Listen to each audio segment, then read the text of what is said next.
You are looking at Julian's pronunciation guide, where we look at how to pronounce better some of the most mispronounced words in the world, like this other curious word. But how do you say what you're looking for today? Let's learn once and for all how to pronounce this name correctly. If you want to learn more confusing pronunciations of confusing names, make sure to stay tuned. I've got many more for you. Comes from Latin, meaning bird-like or resembling a bird. It's often pronounced in English as Aviana. Some say it also as Aviana. Alright?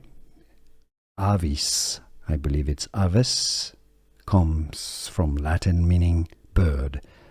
Aviana or Aviana, how do you pronounce it yourself? Let us know in the comments. Let everybody know so we learn a bit better. And let us know where you're from as well and how you say it.